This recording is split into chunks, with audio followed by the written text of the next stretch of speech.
Hey guys, what's going on? Welcome back to another Silicon Suns video. In this video, we're going to be talking about a solution to a very common problem on the new gen consoles, especially the Xbox One, which is storage.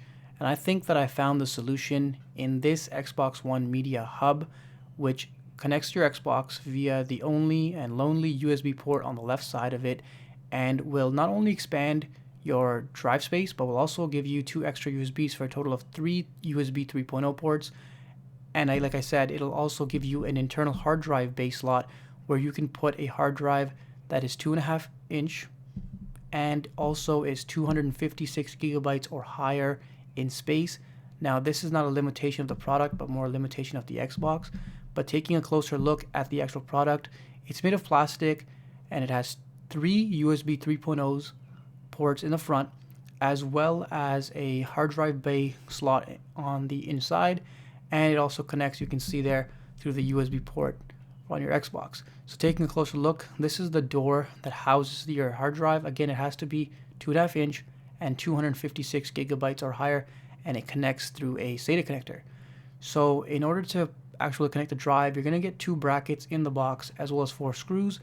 You're going to need a Phillips screwdriver, the smaller the better, because those screws are pretty small and they're not the easiest to actually screw in, as well as, of course, you're going to need a hard drive.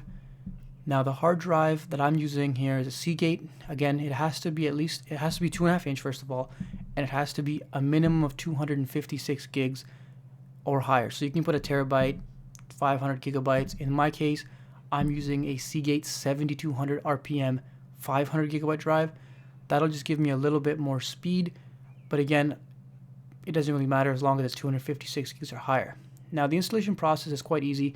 All you got to do is take the brackets, line them up to the side of the hard drive, and make sure you line up the edge with the back of the hard drive as well as the screw holes. Take your Phillips screwdriver and basically screw the 4 screws in. Make sure you use both brackets and all 4 screws, and make sure that they're not over tightened. Tighten them just enough.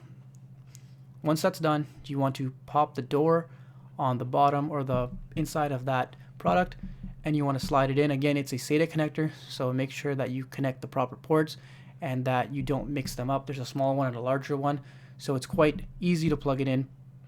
In this case, it fits in this way. You want to pop the drive down first and then push it in and slide it. Make sure it's snug and it's not wiggling. You don't want to break any of the ports or damage the drive itself. Now, going over to the Xbox, it's quite easy to put in, but I recommend that you stand your Xbox upright. Make sure it's turned off and make sure there's no discs inside, just to be on the safe side.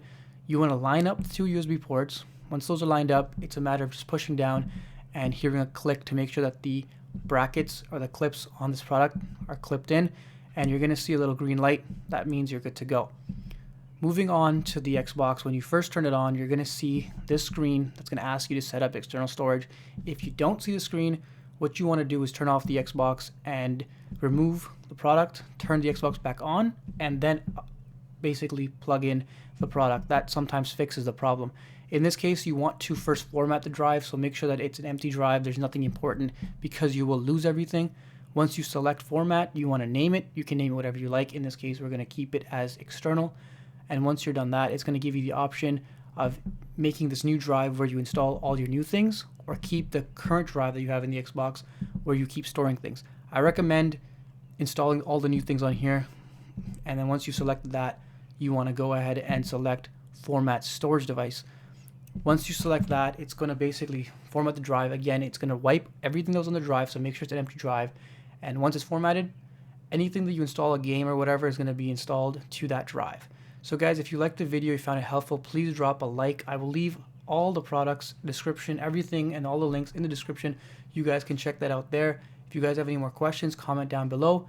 Leave us a like and subscribe to our channel if you liked this video and found it helpful. And I will see you guys in the next video. Thank you very much for watching.